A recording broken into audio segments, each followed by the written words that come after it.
الفيديو ده عن مادة بناء خارقة رخيصة الصنع في البيت تقدر تعمل بيها تقريبا أي حاجة. صورت الفيديو ده على مدار سنة كاملة. جه الوقت إني أنظم موسم البناء اللي فات. أنا شايف إنه يستاهل كده. المشاهدين الدائمين لقناة أغاني ياشا كوسياك اللي بيتابعوا كل المشاريع وما بيفوتوش حاجة، الفيديو ده كمان هيعجبهم. أنا هحكي إزاي المشاريع اللي اتعملت بتستخدم ولسه موجودة لحد دلوقتي. المادة دي سهلة ومريحة في الشغل وكل حاجة جربتها نجحت معايا. السور اللي شكله غالي وتقيل لكنه في الحقيقة خفيف ورخيص. البيارة اللي بتنضف بيولوجيا بعمق ومش محتاجة تتسحب، اسمها أرخص من تمن توصيل واحدة جاهزة بس. كل المكونات ممكن تتجاب بعربية ملاكي عادية. ممرات الحديقة اللي تركيبها مش محتاج تجهيز أرضية بسبب خفتها، لو اتعاملت من الخامة دي حتى الأغنياء هيغيروا منها. واستخدامه في صناعة حمامات السباحة بيخلي المية تسخن بسرعة جدا بسبب انخفاض التوصيل الحراري، وكمان مقاومته للمية بتخليك تستغنى عن العزل المائي الغالي. ودي فرصة لأهلنا اللي عندهم أراضي أو حدائق أو ساكنين في القرى أو القطاع الخاص في المدن يتفوقوا على الأمريكان في عدد حمامات السباحة للفرد. البوابات اللي فيها الحشو من المادة دي بعكس المعدنية أو الخشب بتتغطى بأنواع كتير من التشطيبات النهائية الجميلة، سواء جاهزة أو يدوية وبتكلفة بسيطة. من الكمبوستر البيتي لعشب الحديقة المقطوع بكفاءته الحرارية العالية بيرفع تحويل العشب لسماد لمستوى جديد. والسرير الزراعي العالي والدافي والمعزول حراريا واللي بينتج محاصيل وفيرة، مش بس هيساعدك تجيب محصول في الجو البارد، لكن كمان ممكن يساعدك تعيش حتى لو حصلت نهاية العالم وفجأة الشمس بطلت تدفي وتنور زي زمان. في الفيديو اللي فات جربت أعمل أساس حديقة من المادة دي وكانت النتيجة أحسن من المتوقع. خلينا نمشي خطوة بخطوة. أهلا بيكم. الموسم اللي فات بدأت أعمل قالب لحلقات خزان الصرف الصحي اللي بيعتمد على التنقية البيولوجية العميقة، والمفروض حسب الخطة مش هيحتاج يتسحب منه مياه. عملت القالب من بواقي الخشب وقطع من ألواح الخشب اللي ما كنتش محتاجها. سجلت كل حاجة على ترابيزة تنس طاولة قديمة. اشتريت ألواح بنوبلكس كومفورت 3 سنتيمتر وخشنتها بمنشار خشب بعد ما شلت اليد.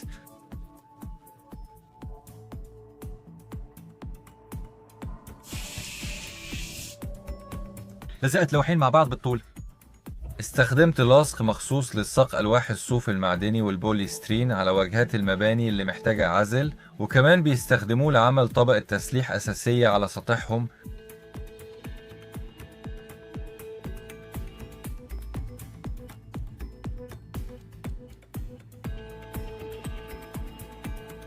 استخدمت شبكة فايبر جلاس مقاومة للقلويات بمقاس 5 في 5 ملم على ناحية من الألواح. حطيت طبقة التسليح الأساسية.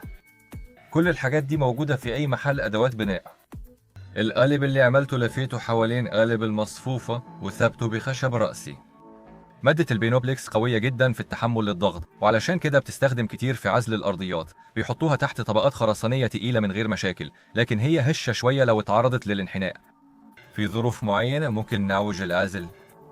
المساحة الضيقة تحت السقف خلتني أقدر ألف على القالب شريحتين بس ملزوقين بالطول، عشان كده الشرايح اللي بعدها من البينوبلكس كنت بلزقها في مكانها على طول عشان تلزق البوليسترين المبسوك بسرعة وبشكل مضمون. لاصق الفوم البوليوريثان اللي بيستخدم في البناء ممتاز، على عكس الفوم العادي اللاصق ده مش بيتمدد كتير، وده بيخليه أسهل في الشغل اللي زي ده. فضلت أكمل في وضع طبقة التسليح الأساسية والف الشريحة على القالب. أنا كشخص عادي تعليمي مش مهني أو صنايعي، كل حاجة كانت ماشية معايا بسهولة جدا، وده بيدل على إن الطريقة بسيطة.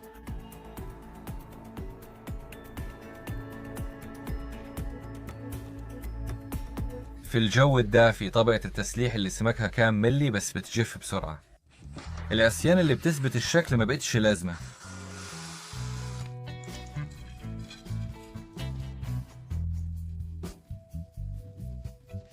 بما ان السبتك حاجة مهمة لازم على الأقل يتحمل ضغط التربة من بره والمحتوى من جوه. قررت أعيد وضع طبقة التسليح. سمعت من المحترفين في شغل الواجهات إن التسليح المزدوج بيزود القوة بشكل كبير. السبتك لازم يطلع دافي. أكيد ده هيساعد البكتيريا تشتغل أسرع وأحسن في تنقية مياه الصرف الصحي. في الأول كنت مخطط أشيل الحلقات من القالب على طول، بس وقتها ما كنش معايا حد يساعدني، فقررت أعملها بطريقة تانية وفكيت القالب المؤقت.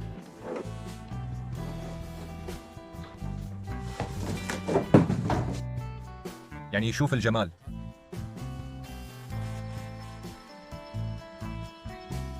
بعد كده قررت وضع طبقات التدعيم من جوه حلقة الصرف الصحي. مادة البينوبلكس بقت مشهورة أكتر وأكتر في عزل الواجهات. هي مش بتعاني من مشكلة دخول الهواء زي الجدران اللي معزولة بالصوف المعدني. بتسمح لك تعمل العزل حوالين المكان كله. بتنفع لعزل الأرصفة، الأساسات، الأرضيات، الجدران، البلكونات والأسطح. لو اتعملت صح بتدي نتيجة ممتازة في الجدران الهيكلية. عشان كده وأنا بركب طبقات التسليح صح كنت واثق إنها هتثبت وتعيش معايا فترة طويلة. التقنية بسيطة وسهلة، متجربة بقالها سنين طويلة وعلى ملايين الأمتار المربعة من الواجهات اللي معمولة بشبكة التسليح وخليط البينوبلكس. أي حد أول مرة يمسك أدوات المحارة البسيطة زي كده أكيد هيعرف ينجح من أول مرة. ممكن تدعم بشرايح فايبر جلاس بس خلي التداخل بينهم على الأقل 10 سنتيمتر.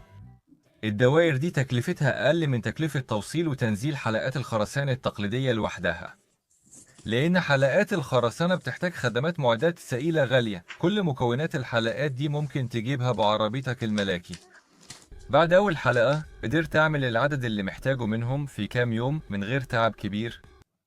وأنا بعمل آخر حلقة بدأت أفكر في عزل المياه للسبتك اللي هعمله. فهمت إني غلطت إني ما استفدتش من ميزة البوليسترين المضغوط من الأول.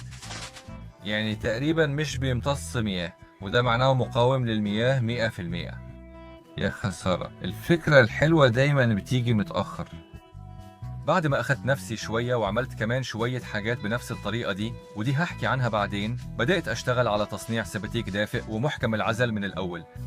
في مشروع سبتيك بيريزاغروسكا قررت أستغنى تماما عن قالب المصفوفة، مع إني ما أخدتش وقت كتير في تصنيعه، بس الوقت ده برضه فلوس. عشان كده اللي هيعمله زي الموضوع هيبقى أسهل بكتير.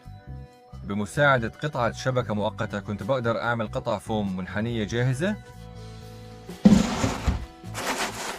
1 2 3 4 5 6 7 8. علشان خزان واحد بسعة 2 متر مكعب كنت محتاج 8 قطع من الفوم المنحني. جمعت قاعدة الخزان من 4 ألواح.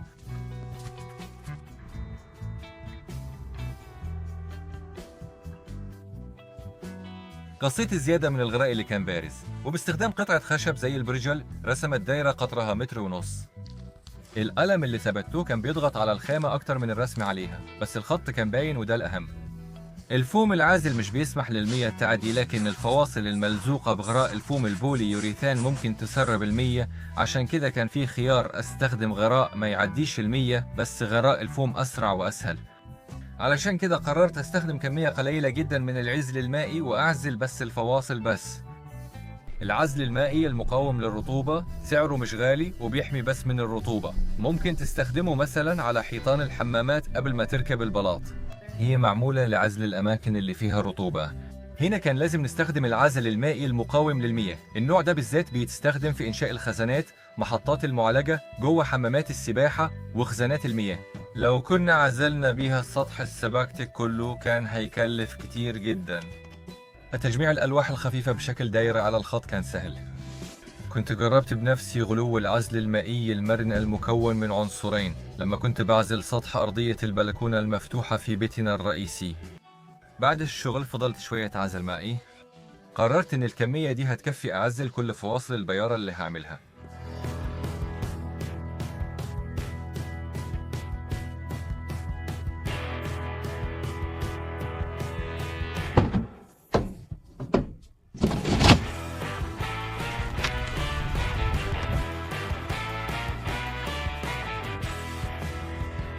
بعد كده الموضوع كله في التقنية، أو بمعنى أصح في الطريقة. زي ما عملت مع الحلقات بيتحط طبقة أساسية مدعمة. بعد ما جربت الحلقات اللي فيها تدعيم مزدوج لأول نوع بيارات، المرة دي قررت أكتفي بتدعيم واحد بس. يمكن التدعيم بطبقتين كان زيادة في الاحتياط.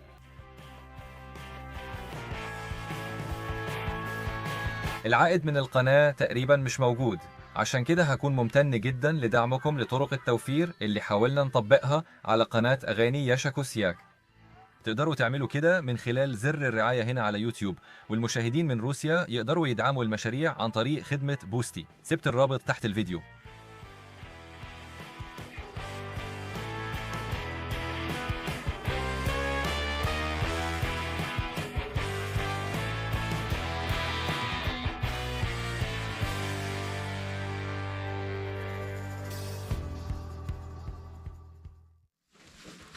عزلت الفواصل من بره تاني لضمان أمان أكتر. لما تدعم الفوم اللاصق بخليط لاصق وشبكة فايبر من الناحيتين بيتحول لمادة مركبة قوية، مش بس فوم بوليسترين عليه طبقة محارة. الشكل الدائري المفروض يزود صلابة الهيكل.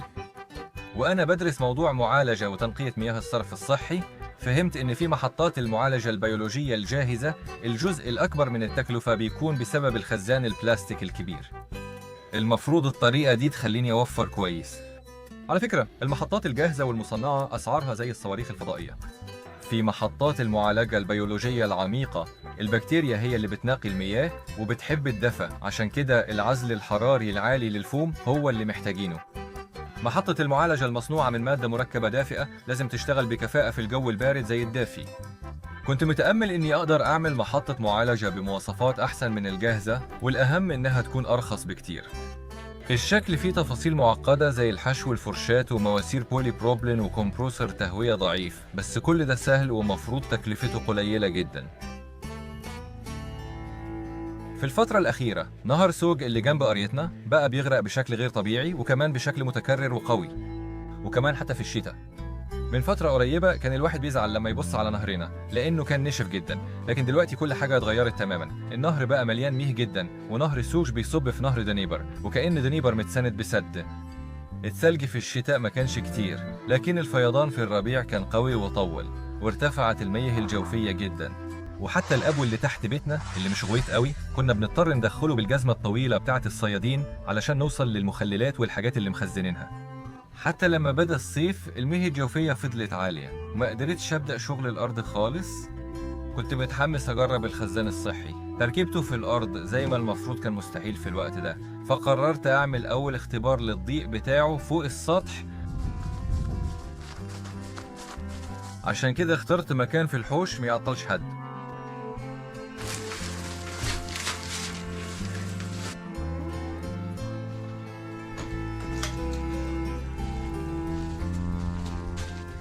جهزت أساس مؤقت من رملة مدكوكة ومتسوية على الميزان. في الآخر الوزن مع المياه هيوصل أكتر من طنين. وقتها كان على قناة أغاني ياشا كوسياك فيديو نزل عن بداية بناء البيارة من الحلقات المعزولة. بدأت أزود السعة لحد ما أوصل للارتفاع المطلوب. فيديو البيارة أثار اهتمام كبير وأسئلة كتير من متابعين القناة. ما كنتش عايز أخيب ظن الجمهور. تركيب الصف الثاني من الفوم المنحني برضه طلع موضوع بسيط، رجعت وسدت الفواصل الجديدة كويس. بعد كده الموضوع كله بقى مسألة تقنية، أو بمعنى أصح مسألة تكنولوجيا. كنت شغال وكل شوية بفكر إزاي أعمل فيديو جديد عن الصرف الصحي اللي لسه لحد دلوقتي فوق السطح. كتير من الناس ممكن ما يفهموش ده ويفتكروا إن ياشا كوسياك اتجنن خالص. عارف إن متابعيني على القناة أحسن ناس، بس حتى هم ممكن يضحكوا عليا بسبب الصرف الصحي. وفجأة جالي الإلهام، قعدت أفكر. الصرف الصحي خزان كبير للمية الوسخة، أما البانيو أو حمام السباحة الصغير خزان للمية النظيفة. عشان كده الاسم اللي هنسمي به العينة اللي بنجربها من الخزان مش هيفرق في حاجة. لو بالطريقة دي عملنا بانيو أو حمام سباحة صغير يشتغل كويس ويبقى محكم الغلق، ده برضه نجاح، ويمكن أكبر لأنه بيوسع استخدامات الطريقة دي بشكل كبير. ما قدرتش أحتفظ بالابتكار ده لنفسي، وعملت فيديو جديد بسرعة، بس المرة دي عن حوض السباحة الصغير بمساعدة أرخص لاصق بلاط. زينة السباكة اللي عملتها امبارح على شكل حوض سباحة صغير على الطراز المتوسطي.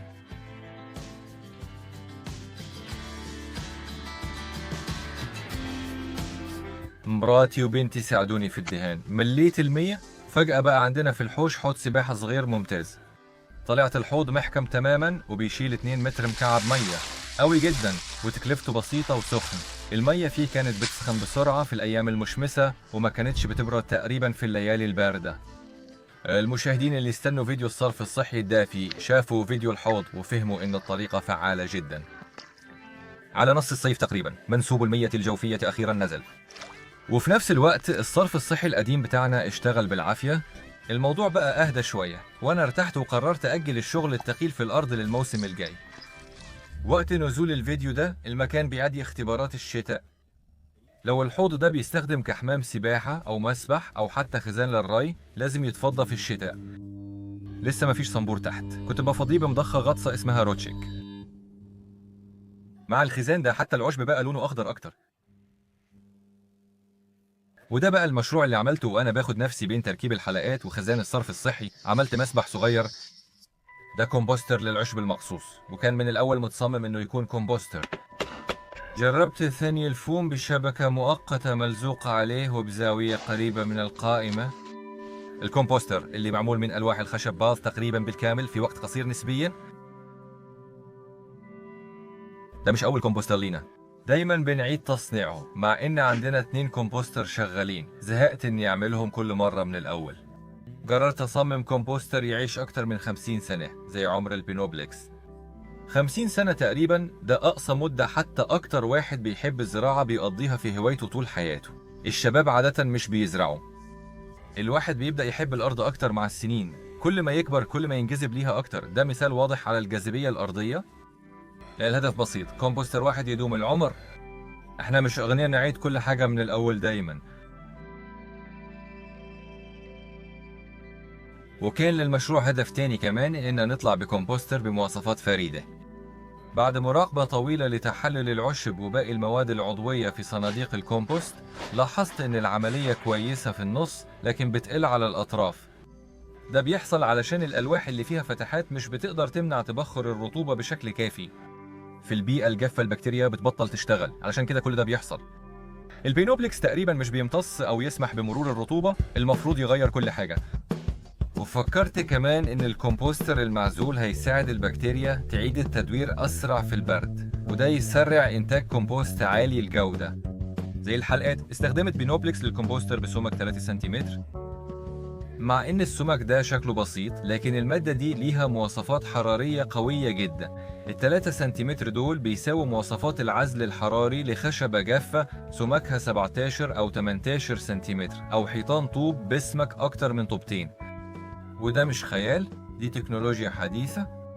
زي ما قلت قبل، أنا بستخدم خلطات لاصقة مخصوصة للطرطشة اسمها لاصق لألواح العزل الحراري. بتتعمل من ماركات مختلفة وبتتباع في كل محلات مواد البناء. مش قادر أحدد شركة معينة لأني مش محترف، وعشان كده غالبا مش باخد بالي من الفرق بينهم في الشغل. المحترفين دايما متطلبين في اختيار المواد، لكن إحنا الهواة أبسط. أنا عادة بشتري أرخص خلطة موجودة في المحل، ولو في عرض يبقى كده تمام. أول ما ألاقي خلطة مختلفة فعلا عن الباقي أكيد هبلغكم.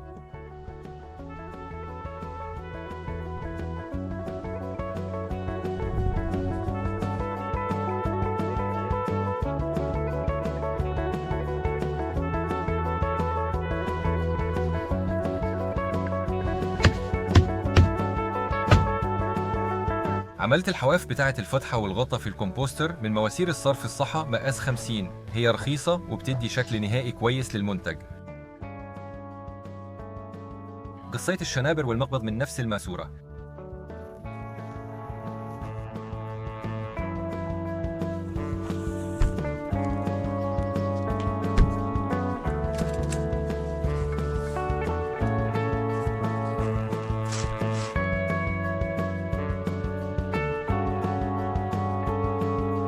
عملت ملمس الحجر باستخدام أرخص لاصق بلاط.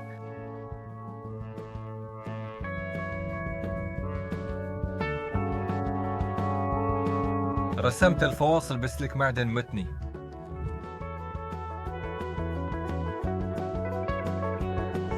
مراتي ساعدتني في الدهان. استخدمنا أرخص دهان خارجي وحوالي 5 ألوان تلوين.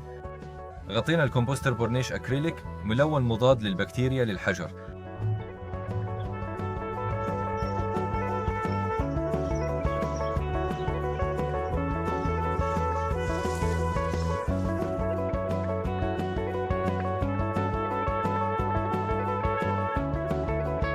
فكيت الكومبوستر القديم، وفجأة مكانه بقى فيه كومبوستر جديد، كومبوستر على الطراز المتوسطي.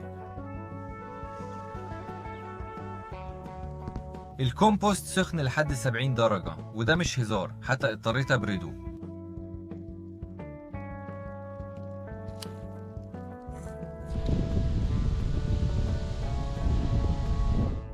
الكمبوستر بيعدي اختبارات الشتاء، يا رب البكتيريا جواه ما تكونش نايمة في البرد.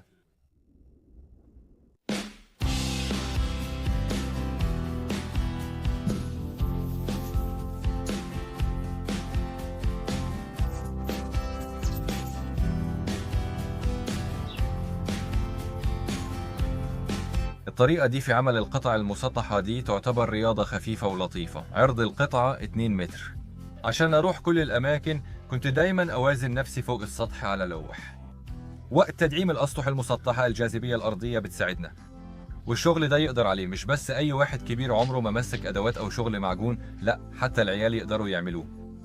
جربت ده على عيالي وإحنا بنبني حمام خارجي بالطريقة دي.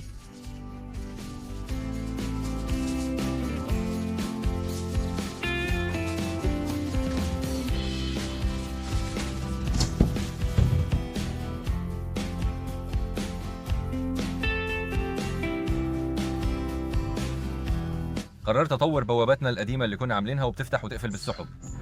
زهقت من صوت الحديد العالي ومن تغطيه الصاج، وكمان من تثبيت الالواح كل شويه بسبب الرياح القويه اللي بتحاول تشيلهم دايما، وكمان شكل البوابه الكئيب العام زهقني. الحوش بقى بطابع البحر المتوسط، ولسه في اثر قديم من اوائل القرن ال21. حوالينا كله بقى رأسمالي واحنا لسه بنتعامل بنفس الطريقه القديمه. زهقت من الصاج والسور الخرساني الجاهز عشان كله شبه بعضه، وانا شغال فكرت ان لازم يكون في تنوع.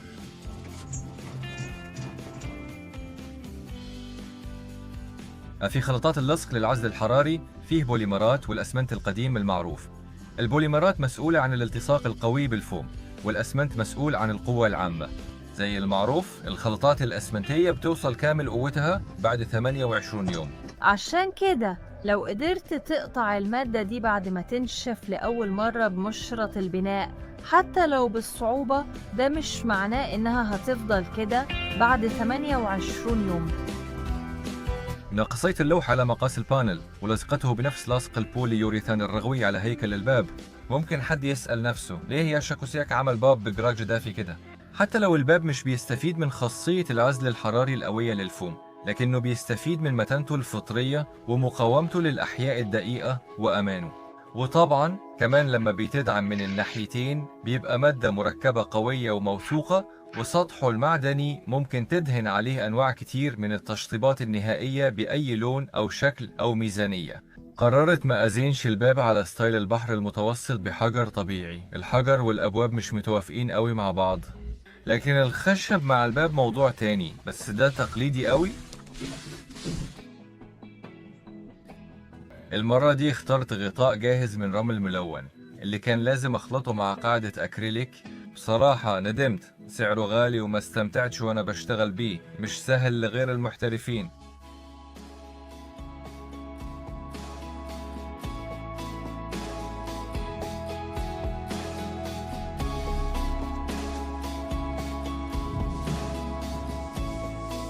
بس الهدف اتحقق، البوابة بقت مميزة عن باقي البوابات واللون الرمادي اللي حواليها.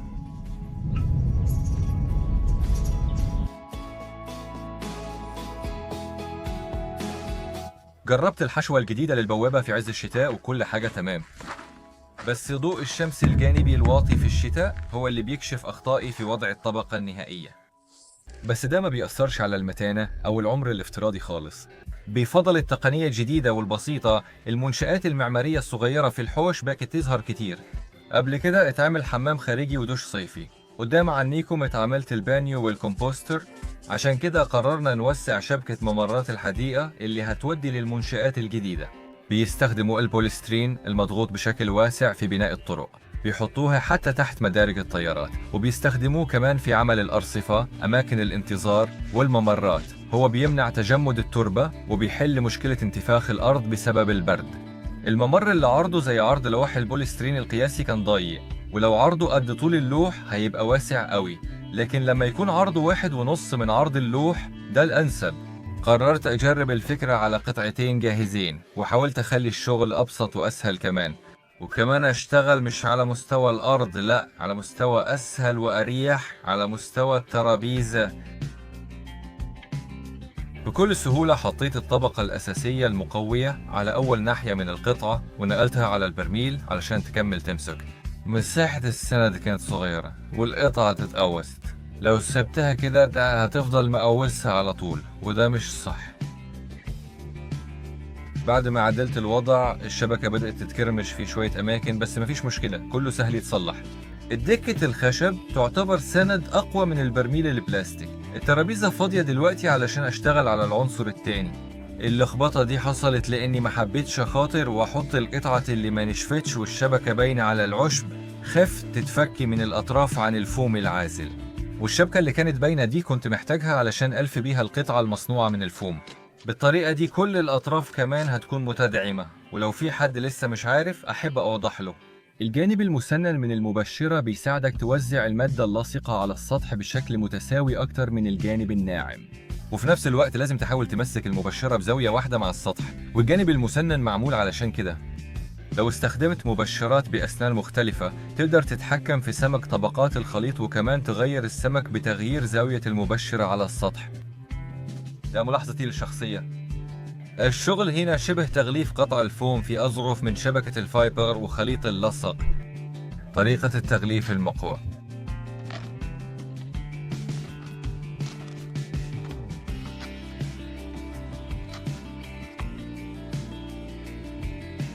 تحت الشمس والحر الخليط كان بينشف بسرعة ولازم نرطبه عشان الأسمنت محتاج رطوبة. بعد ما صنعت أول عنصرين من الممر فهمت إن كل حاجة هتنجح، واشتريت شوية مواد كمان.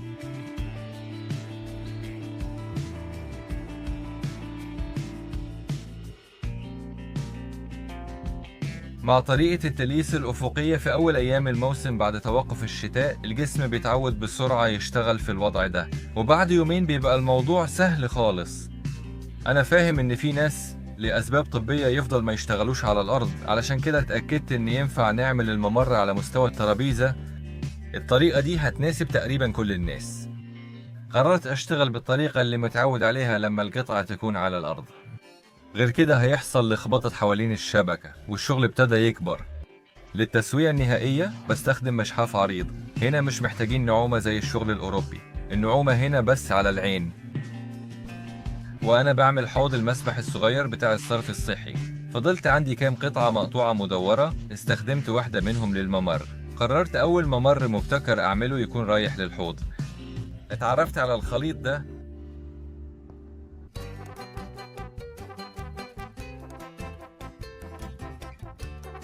لقيت إن تغليف الفوم العازل أسهل وأنا شغال على الترابيزة.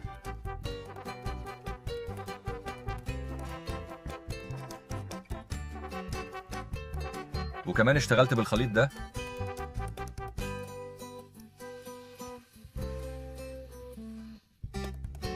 الظرف ده غير باقي الظروف.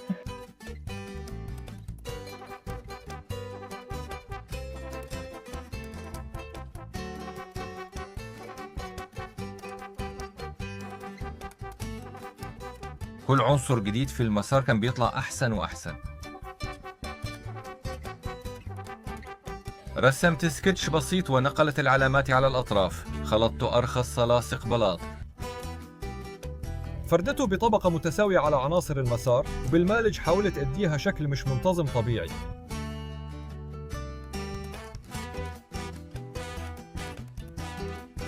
بعد كام ساعة لما لصق البلاط بدأ ينشف، وبالاعتماد على العلامات اللي على الأطراف عملت تحديد بخطوط رفيعة. الخطوط دي كانت مهمة عشان أقلد طوب الرصيف على أطراف المسار. كنت حاسس إني نحات بعمل بارز في ظل جنينتي. وأنا برسم الطوب بالسلك كنت متعمد أطلع شوية عن العلامات، كده بيطلع شكله واقعي أكتر. عشان أعمل شغل ارتجالي في وسط بلاطات الطريق ما كنتش محتاج علامات، العملية كلها كانت إبداعية. كل حاجة بسيطة زي كل المشاريع اللي فاتت. وبعدين مراتي دخلت معايا في الشغل الإبداعي وبدأت تلون البارز اللي أنا عملته. حديقة النحاتين زي ما شفتوا، ودي ورشة الفنان. كل حاجة هنا تحفة عالمية زي ما فهمتوا. ده مش شغل، ده متعة خالصة. لو سيبنا الإبداع على جنب، تنظيم شغلنا كان شبه نظام الشغل الجماعي تقريبا. بيطلع معايا كله زي بعض. عادة الممرات الكلاسيكية في الحدائق بتكون تقيلة جدا عشان بتتعمل من مواد تقيلة زي البلاط، الحجر الطبيعي، البلوك أو الخرسانة، عشان التقيلة دي ما تغصش في الأرض مع الوقت. وكمان لمقاومة انتفاخ التربة بسبب البرد لازم تجهيز الأساس بشكل قوي جدا.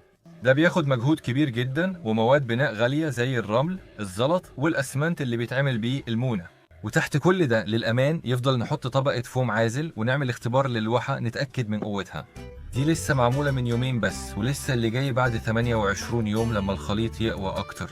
يعني ممرنا أرخص من تكلفة تجهيز أرضية الممرات التقليدية، بس قررت إني محتاجة أشيل النجيلة بس عشان أركب الممر المبتكر.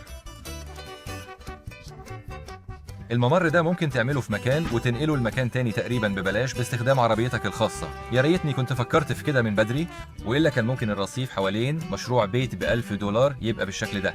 وكمان الممر ممكن يبقى رصيف دافي. يا رب في المستقبل الممرات دي تربط كل الأماكن في بنوبلكس لاند بتاعنا. التركيب بسيط وسهل. على القناة في فيديو قصير عن اختبار الممر ده بكعب حريمي وبعربية مليانة خرسانة. الاختبارات نجحت بشكل ممتاز. ده شكل ممرنا المتطور في الشتاء وقت نزول الفيديو. اتعاملنا مع الممر بتاع الحديقة على الطراز المتوسطي.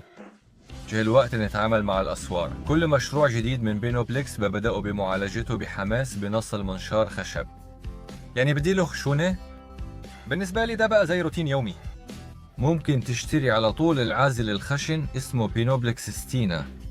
العزل الأساس بيناسب جدا بينوبلكس فوندامنت، وفي كمان بينوبلكس اكستريم القوي، لكن لمشاريعي بينوبلكس كومفورت كفاية.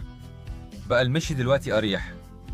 من الناحيتين بتوع أرضنا لسه مفيش سور كويس، اللي على قد الميزانية شكلهم محزن جدا. بتكلم عن السور الجاهز والخرسانة والصاج.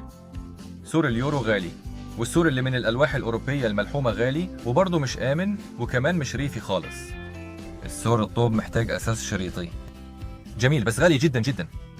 من الخشب شكله حلو بس لو عايزه يعيش هتتعب في دهانه. من الشبك المعدني رخيص بس شكله كأن مفيش سور أصلا. اللقطات من غير تسريع بتأكد تاني إن كل حاجة بسيطة جدا جدا. بسبب التغطية النهائية اللي عملناها على الطراز المتوسطي اللي حبيناها، مش محتاجين نتعب في تسوية طبقة التسليح الأساسية. هدف المشروع نعمل سور متين وشكله غالي يفضل بالطراز المتوسطي، وكمان يكون خفيف ورخيص وسهل التركيب. ذاكرتي الجينية قالت لي إن أسرع طريقة لتركيب أعمدة السور هي دقها في الأرض. علشان أسهل عملية دق الأعمدة حاولت كمان أعمل أداة بسيطة تساعدني في كده. أكيد أجدادي كان ليهم علاقة ببناء الأسوار الخشبية، ويمكن كمان كانوا بيفكروا يفتحوا نافذة على البحر المتوسط. ده يفسر لي أنا بحب الأسلوب المتوسطي كده.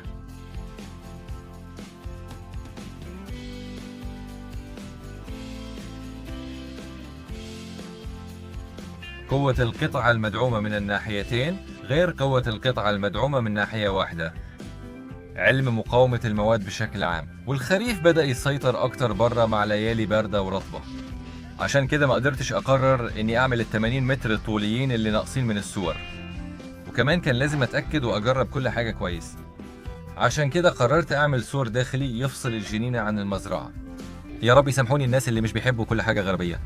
السور ده مش زي سورنا الشرقي العادي اللي ارتفاعه 2 متر، ده هيبقى قصير حوالي 1 متر زي السور الأوروبي. اعذروني مش سور ضخم زي القلاع، لكنه مناسب للاختبارات. سور ارتفاعه 2 متر بين الجنينة والزرع كتير. على فكرة دايما بيتريقوا علينا احنا الشرقيين السلفيين، واللي احنا البيلاروسيين منهم، عشان حبنا للسور العالي اللي ما بيدخلش منه نور. الأوروبيين والأمريكان اللي كتير منهم أصلا ما عندهمش سور بين الأراضي، وبيضحكوا علينا أكتر ناس كانوا مننا وسافروا وبرجعوا عاملين نفسهم أوروبيين. أنا شايف إن موضوع الأسوار ليه أبعاد كتير، اجتماعية وسياسية وفلسفية ومعمارية. فلسفياً الأسوار مرتبطة بحاجة الإنسان للنظام وترتيب كل شيء حواليه. من غير حدود ميتافيزيقيا مش هينفع نبني مجتمع سليم. لما مفيش وضوح في الحدود ميبقاش فيه إحساس بالحدود، بيظهر مجال واسع للهمشية ومجال للفوضى واللا نظام. يعني إحنا ببساطة بنحب النظام. عارف إن كتير من الأحيان أراضينا بتكون شبه فوضى كاملة. أيوة إحنا عندنا ميل للتكديس، ولما فوضى واحدة تتفصل عن فوضى تانية ده كمان كويس، كده مش هيبقى فيه فوضى كاملة. مراتي ما قدرتش تستنى لحد ما أسلم البارليفات الجاهزة. الزيت المستعمل مطهر مجاني ومجرب.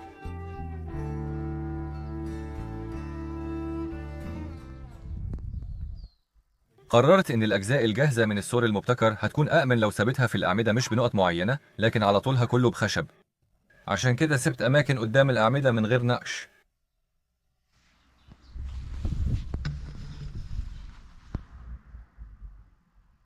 وأثناء التجارب أسهل طريقة طلعت إني أعمل حفرة صغيرة للعمود الأول بحت ماسورة مربعة أصغر في المقاس. كمان صب المية في الحفرة بيسهل الموضوع.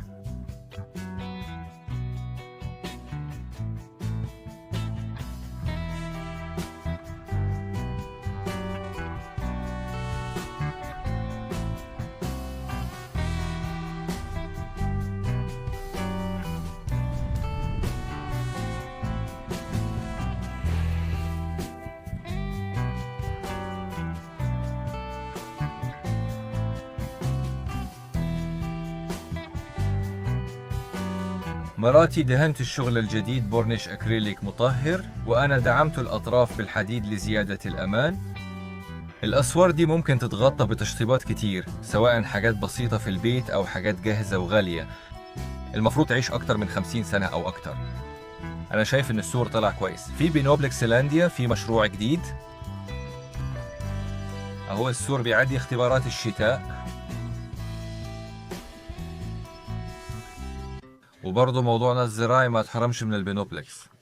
لما جه الوقت أعيد تجديد أحواض الزراعة اللي متبطنة بخشب، مش هتكلم عن إن الخشب مش بيعيش كتير في الاستخدام، ده باين لوحده. وقت ما عملت الأحواض دي ما كنتش أعرف معلومات جديدة عن التقنية دي. يعيش الإنسان ويتعلم طول عمره. عملت حوض زراعة مرتفع ودافي من بينوبلكس الموسم اللي قبله، والموسم اللي فات غطيته بطبقة نهائية ديكور. عشان كده عايز أحطها في صف واحد مع الحاجات الجديدة. وبتزيينها بدأ الموسم. ألصقت ألواح البوليسترين مع بعض وحولتها لمادة دافئة، وحددت العمق اللي هغرس فيه الحواف. عارف إن في ناس مش بتثق في البوليسترين وبيقولوا عليه كيميائي.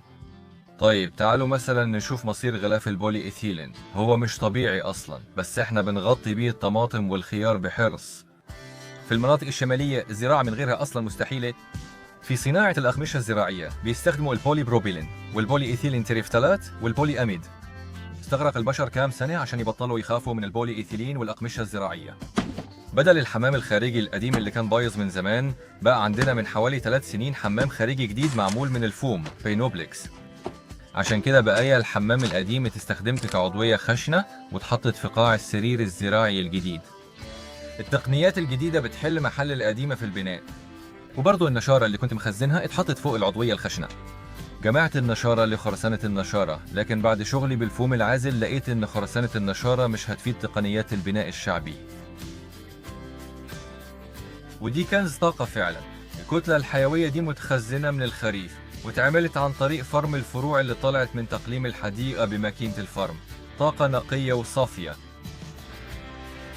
بعد كده استخدمت العضويات الصغيرة اللي في الكومبوستر اللي لسه ما تحولتش الهوموس. غطيت ده بالتربة اللي طلعتها.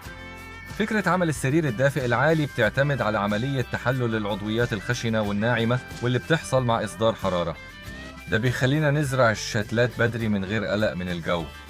الأسرة دي بتسهل الزراعة في الأماكن الصعبة أو الخطيرة. المركب الدافي بيوزع الحرارة في السرير الدافي بشكل أفضل. العزل المائي بيمنع خروج الرطوبة من الجوانب.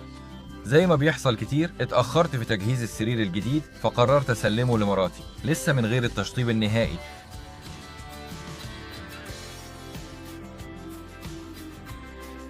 الأسرة الدافئة غالباً بتشتغل بكامل طاقتها في الموسم الثاني أو الثالث. المواد العضوية محتاجة وقت. السرير الجديد عدا الشتاء وقررت أظبط شكلها من بره، خصوصاً إني جمعت شوية بواكي.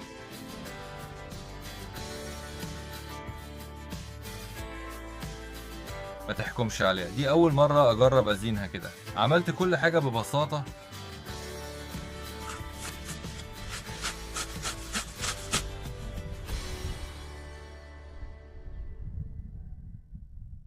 في أوائل الربيع الجو بيكون برد، وعشان الشغل اللي عملته في التزيين ما يبوظش كنت مضطر أغطي الزرع. أخيراً البلاط نشف. غطيت تقليد الحجارة بورنيش مطهر ملون، وسيبت الفواصل بلون المونة الطبيعي. إن الكروكوس لما ظهرت ده مش معناه إن الربيع انتصر على الشتاء تماما. البرد ممكن يرجع ولسه بيرجع فعلا، بس إحنا مع الأسرة الدافية بقينا أصحاب من زمان، دايما بتنقذنا. كده كانت شكل السرير الموسم اللي فات، كانت مستخبية تحت التلج وأنا بمنتج الفيديو ده. ولما الجو بقى برد قوي وما بقتش عايز اشتغل بره، نقلت على الورشة اللي في الجراج. تقدر تكمل الشغل بالمادة دي حتى في عز الشتاء القارس. كل اللي محتاجه مكان صغير ودرجة حرارته فوق الصفر. المرة دي قررت أعمل أساس للحديقة. في البداية قررت أعمل كنبة صغيرة للشارع، وأنا بصنعها استخدمت كتير مهارتي في تاني الفوم. الفيديو طول عشان ما عرفتش أشرح كل قطعة بسرعة. جه الوقت أخلص. هسيب لينك فيديو صناعة الكنبة المبتكرة تحت الفيديو. اللي حابب يوفر كتير في أساس الحديقة ممكن يلاقي الموضوع ده مفيد، ادخلوا وشوفوا. هسيب لكم لينكات الفيديوهات التفصيلية عن كل اللي اتكلمت عنه تحت الفيديو. اتفرجوا وكل حاجة هتمشي بسهولة. ايه اللي لسه ما قلتوش؟ استخدمت الشبكة بكثافة 160 جرام لكل متر مربع في كل مكان. كنت بحاول اشتري البيلاروسية بتاعتنا، هي أغلى من الصينية بس الشغل بيها أريح. مش بتتفك في الإيد وتتحول لألياف، أهم حاجة فيها هي قوة الشد، وده بيكون مكتوب على الستيكر. دايما كنت بلاقي عليها علامة 1800 على 1900 و2000 على 2000.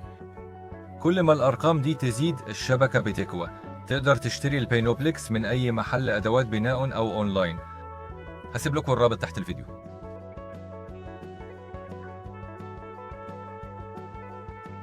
بقى في ناس جريئة دلوقتي بتحاول تعمل مش بس أشكال معمارية صغيرة، لكن كمان مباني كبيرة من غير هياكل باستخدام الفوم المضغوط. يمكن ما ينفعش نتحمس كده. في مشروعي بيت ب$1000 عملت الحيطان فوم وهيكل حديد. بس البحر دايما للناس الجريئة. لو عجبك الكلام دوس لايك كبير. اشتركوا في قناة أغاني يا شاكوسياك، وكمان في حساباتي على زين وتيك توك وإنستغرام، الروابط تحت الفيديو. واضغطوا على الجرس عشان يوصلكم كل جديد. يا رب يعم السلام عالميا.